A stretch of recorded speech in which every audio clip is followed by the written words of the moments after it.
This is 92.7 big FM.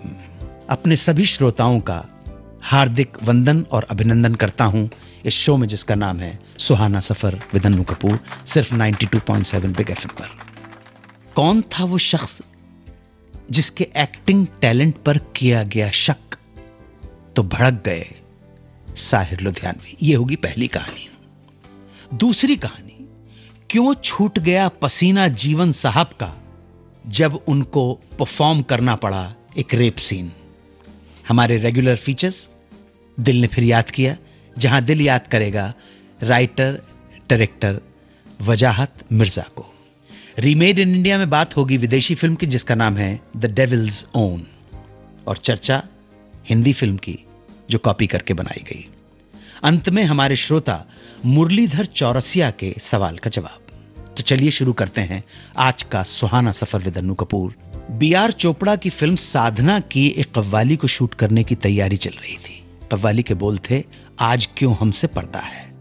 Sahir Ludhianvi गीत लिख रहे थे। एक दिन साहिर पहुंचे बी.आर. फिल्म्स के ऑफिस। कार से उतरने लगे तो देखा एक व्यक्ति बाहर बैठा है शख्स, और आने जाने वाले को झुककर सलाम कर रहा है, लेकिन कोई उसकी तरफ ध्यान भी नहीं दे रहा। मगर साहिर भागकर उसके पास पहुंच गए, उससे हाथ मिलाया, खैर खैरियत पूछी। बड़े अदब के साथ उस शख्स को अंदर लॉबी में लेकर पहुंचे। स्टाफ से कहा, चाय पानी वगैरह नाश्ता करवाओ। उस शख्स को वहीं पर बिठाकर साहिर पहुंच गए बी.आर. चोपड़ा के केबिन में। इत्तेफाक से वहां उसी बाहर बैठे शख्स की बात चल रही थी। चर्चा यह हो रही थी कि वह शख्स कव्वाली के बोल पर ठीक से एक्ट कर पाएगा या नहीं।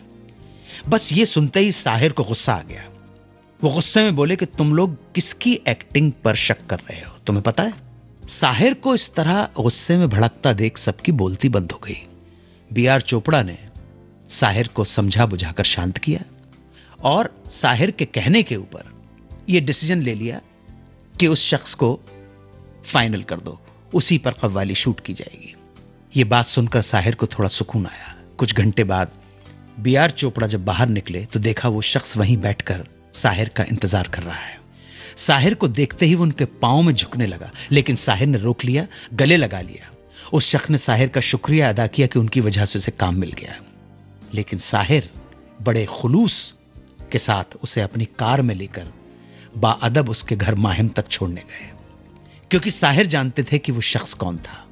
वो था अपने जमाने का star actor master Nisar.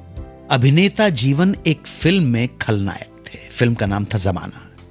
Film में एक रेप सीन था जो जीवन और पद्मा पर पिक्चराइज होना था। डायरेक्टर राम दरियानी ने जीवन को समझाया कि तुमको इस सीन में खलनायकी के सारे दाव पेंच दिखाने हैं, इसलिए अच्छे से करना, रियल में जबरदस्ती करो।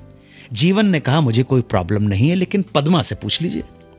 पद्मा जी से पूछा गया तो अंग्रेजी में जवाब मिला कि I don't mind, after all this is important scene. खैर साहब, शूटिंग शुरू हुई और जैसा डायरेक्टर साहब ने इंस्ट्रक्ट किया था, जबरदस्ती दिखाना है, तो जीवन पद्मा से जबरदस्ती की एक्टिंग करने लगे। लेकिन पद्मा के रिएक्शंस कुछ ऐसे थे मानो वो बॉयफ्रेंड के साथ रोमांटिक सीन कर रही हूं। यह शॉकिंग था जीवन साहब के लिए।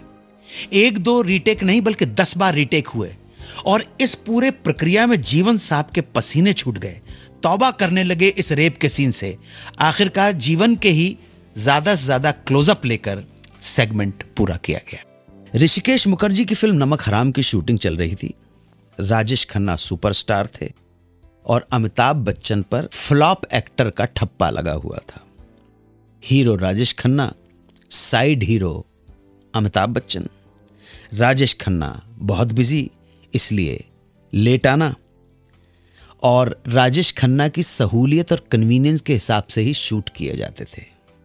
अमिताभ इतने बिजी नहीं थे, इसलिए पहले उनके सीन शूट कर लिए गए।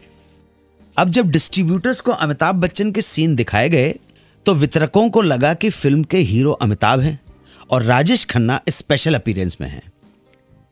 फिल्म को लेकर थोड़ा डाउट हो गया उन्हें, लेकिन वो ऋषिकेश मुखर्जी को सीधे ना नहीं कह पा रहे थे, इसलिए डिस्ट्रीब्यूटर्स ने अमिताभ में खोट निकालनी शुरू कर दी।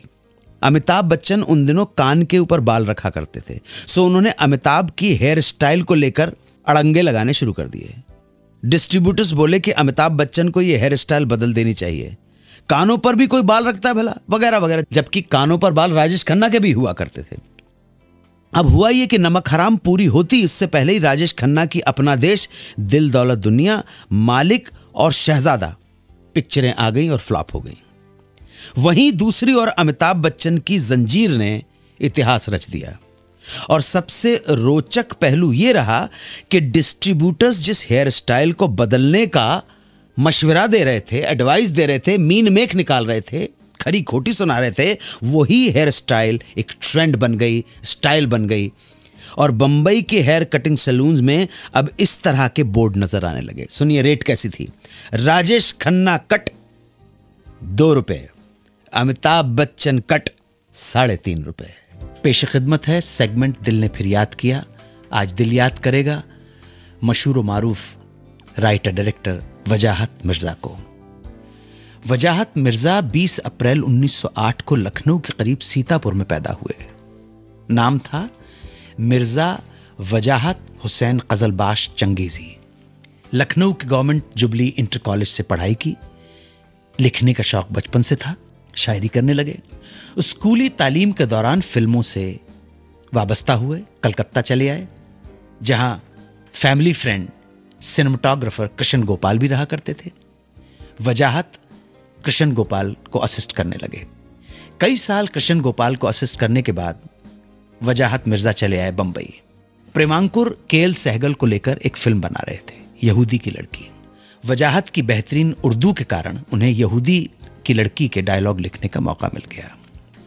इसी दौरान वजाहत ने बंगाली सिंगर मिदन कुमार के साथ मिलकर एक फिल्म भी बना डाली। नाम था अनोखी मोहब्बत। यहूदी की लड़की हिट हो गई। वजाहत मिर्जा को राइटिंग का काम मिलने लगा। उसके बाद हम तुम और वो, वतन, एक ही रास्ता, औरत, बहन, रोटी, शहीद, कोहिनूर, फिर यहूदी, मुगले आजम, शिकस्त, हीरा, डाकू और जवान, लीडर, पालकी, गंगा जमुना, गंगा की सौगंध, लव एंड गॉड, लगभग 30-35 फिल्में लिखी। वजाहत मिर्जा ने रोटी के गीत लिखे, जवानी, हम तुम और वो, वतन जैसी फिल्मों में नगमे भी अच्छे लिखे। उन्होंने निशाना, प्रभु का घर, शहंशाह बाबर, जवानी, स्वामीनाथ जैसी फिल्मों को डायरेक्ट भी किया। लेकिन चले वो एज ए राइटर ही। वजाहत मिर्जा को मुगले आजम और गंगा जमुना के लिए फिल्म फेयर अवार्ड्स भी हासिल हुए।